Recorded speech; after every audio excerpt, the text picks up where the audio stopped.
Evening guys, just reporting back on the display between the MPR and the JXD 990. First comparison I'll do is on the, get this phone right, is on the Yukon MPR. Obviously looking at the moon there, as you can see the moon comes out quite sharp on the MPR. So nice and clear. The thing that I like about the JXD is obviously the screen size. That goes without saying. Big screen size, easy to use, good controls. The one thing I don't like about it is if I was to film the moon with the JXD, get this very strange glare. So there's the MPR, Yukon. Now I'm just going to swap over the lead. Just turn that off a moment. Unplug the video lead, don't think you can see that, but plug in the video for the JXD. Right, so there's the video for the JXD. Now the moon has a really weird glare.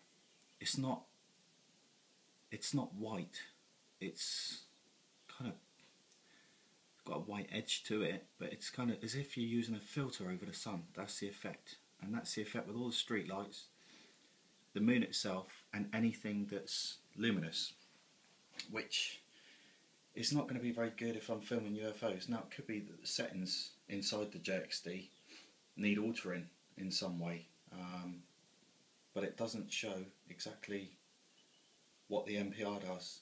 Overall I like the JXD much better. Bigger screen, a lot smoother, not so much white noise, it's not fuzzy, resolution's clearer. The only snag is the fact that I've got all this kit for us to film UFOs. If I see a UFO and it comes out like that, it's going to be a bit weird compared to the MPR of the Yukon, which is nice and clear and shows a white light or whatever you're filming. This does give a lot of glares, and if I just try and pan around with this, keeping on the on the Yukon, Night Ranger and the JXD. Now, got some street lights there. I'm just going to lock up the tripod so it doesn't shift. I'll just focus it in a bit better.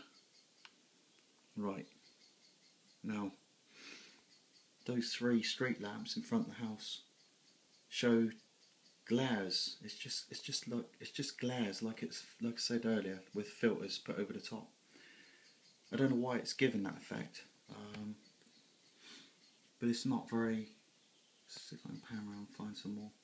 It's not very handy if I'm trying to film UFOs. So anybody can give me any feedback what I can do to get rid of that effect. Then I'm more than happy going to keep this JXD because it's brilliant. Apart from that, which is the purpose of filming, is to try and capture UFOs, but obviously it comes out like that. It's not very good. Now on that same shot, if I plug back in the Yukon, so bear me a second, I'll just swap over the leads, pick the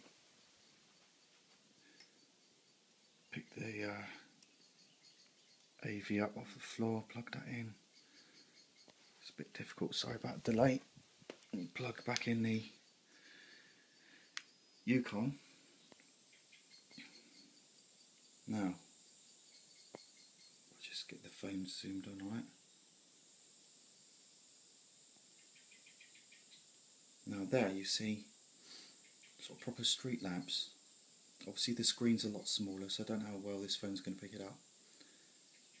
But what you see on the screen of the MPR is what is out there, only white, not yellow street lamps, obviously black and white when it's recording. But it's definitely better, hence some of my UFO videos that are on my channel, and also a couple more that are coming which are really clear, big orbs. To me, definite UFOs, 2 clips that are coming soon to my channel. But it does film really well with the NPR. It's just, that's the only snag. If I can just get that effect on the JXD instead of the blur effect. I know UFO Hunter on one of his day clips had the clouds that showed a similar sort of blur. Now he said it's because he's filming in the day. The Yukon can film in the day, no problem at all. See, it's dusk out there at the moment. But the problem I've got is obviously I want to be able to use the JXD for a replacement for the Yukon NPR player, just to film UFOs properly. Anyway, any suggestions anyone's got, if you can post back, that'd be much appreciated. Thanks a lot.